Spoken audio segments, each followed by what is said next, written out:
Hello guys, this is the first video of F1 Challenge VB all season mod.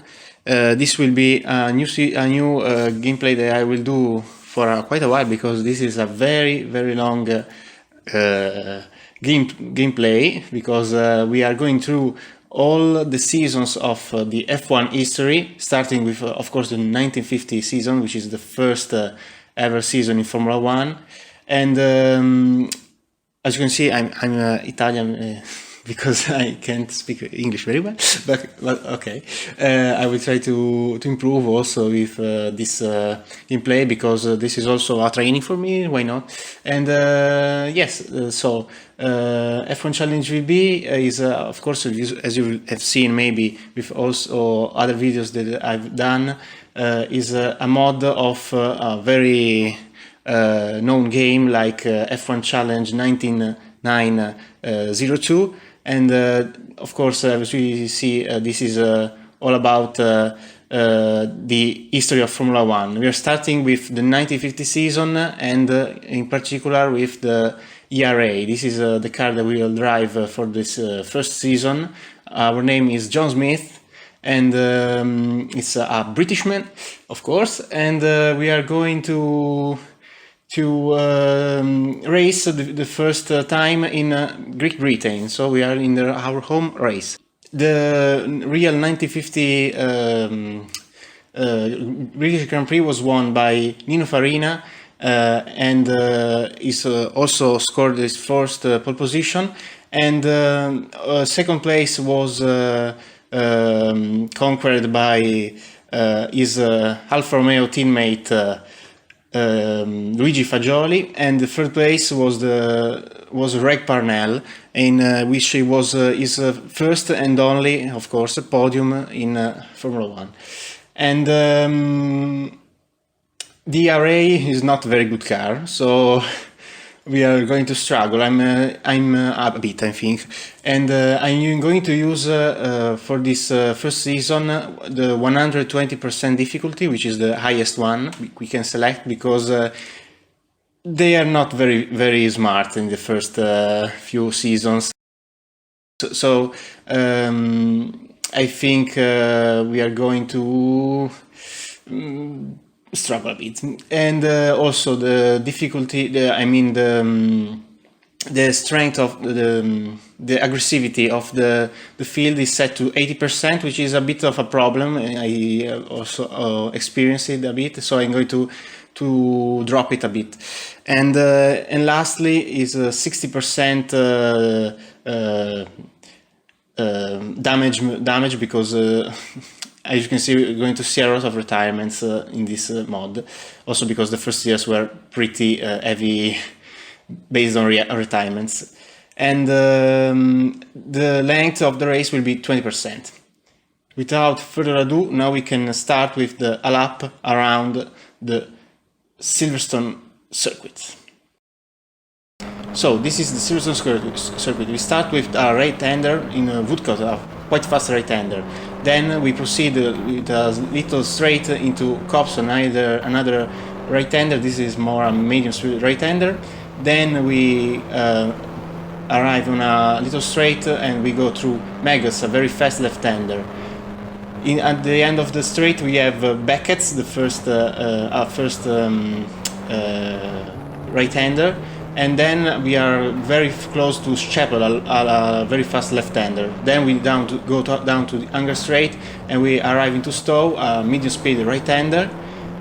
Then with another little straight we arrive into Club, another right-hander, and then we arrive into Abbey, a fast left-hander, and that's a lap around the Silverstone circuit.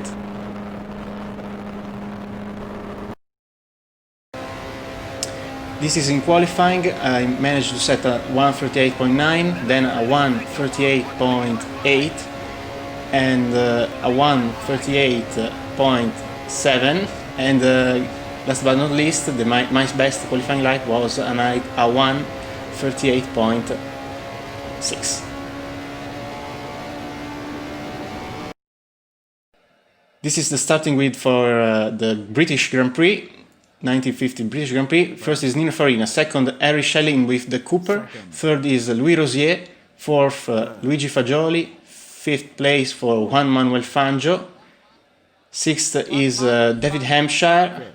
In seventh place we have Greg Parnell with the Alfa Romeo. Prince Bira, the Thai driver, is 8th place.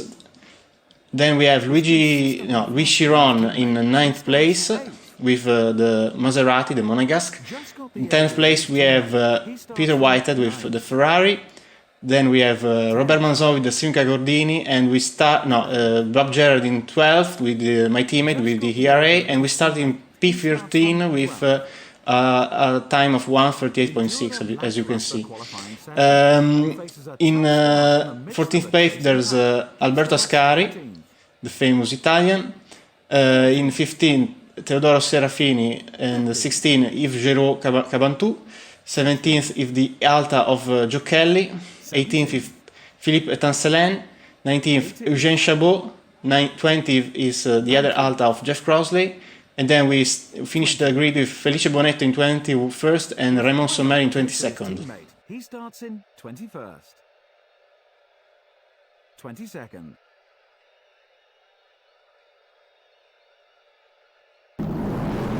Here we are for the start of the race. The flag, the Union Jack, is in the air, and it's down and away we go. It's a pretty hectic start because all the cars are very bunched up at the start, but now we can have a little bit of space and trying to accelerate as much as you can as we approach the first corner, Woodcote, and we are battling with Louis Chiron, which spins around like most of the people in this race, and as you can see, you will see. And we are now approaching our teammate Bob Gerard around the outside, and then we try a switchback, but we are quite away from him. We are going to take the slipstream out of him, and we are approaching the third corner, and we can see a Talbot Lago spinning, and we collide with our teammate as well, but we are in P6 now. So that's okay, it's okay start. We started 13th, but we collided with more people, so not very good for this kind of thing, but okay. This is a replay of the start, and we see the cars very bunched up, some people that are going also into the grass, and yeah, the E.R.A, the lime green E.R.A is trying to overtake Louis Chiron, and we see now a bunch of cars, as you can see, that are going to spin around also at Talbot Lago. Somewhere behind gets collected as well. Then we go down the bridge and trying to overtake the E.R.A of our teammate Bob Gerard. But as you can see, we collided with him with the Talbot Lago, and somehow we managed to get some places back. We are P6 now.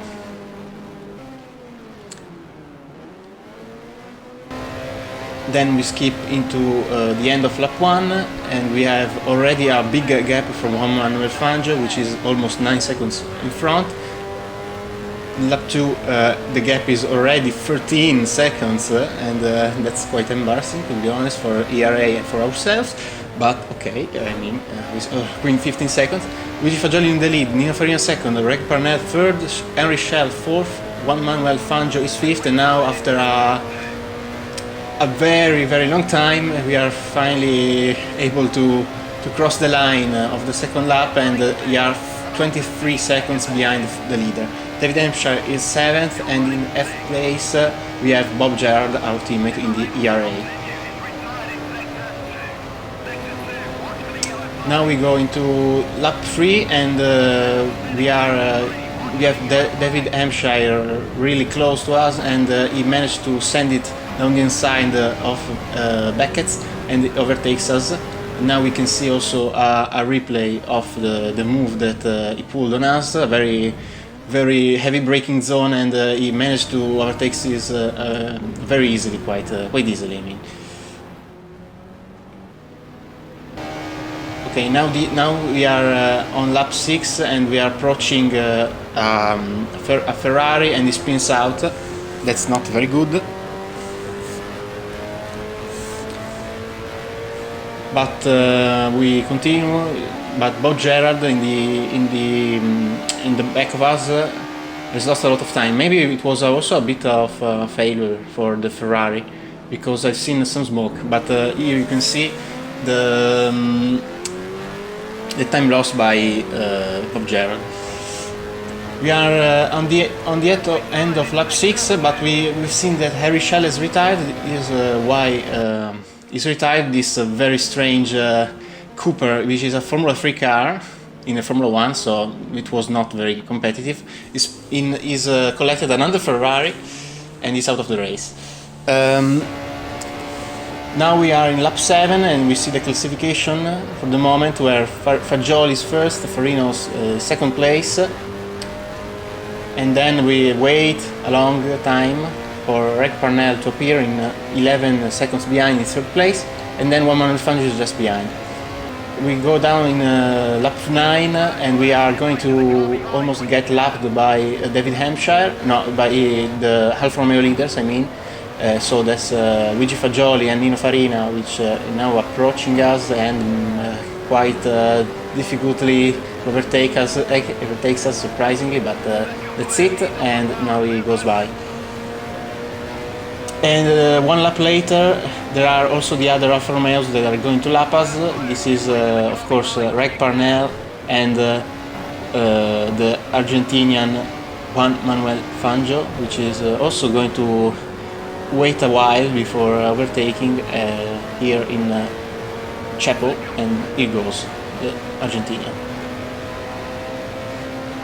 Then we skip in lap 11 with Bob Gerard that attacks us and overtakes us, but we managed to get a good exit and we tap a bit his rear of the car and we managed to re-overtake him. Fortunately, as you can see, none of us got screwed by this move, because a little tap wasn't enough to send it out of the race, fortunately. And this is a replay of the leader, Luigi Fagioli, winning the race, the first ever race in Formula 1. The check red flag is out. I mean, it's a Union Jack flag, but that's okay. We pretend this is the checker flag. And this is the result. Luigi Fagioli in first, Nino Farina is in second place. Then after a bit there will come the other Alfa Romeos, in particular Greg Parnell in third and Juan Manuel Fangio in fourth.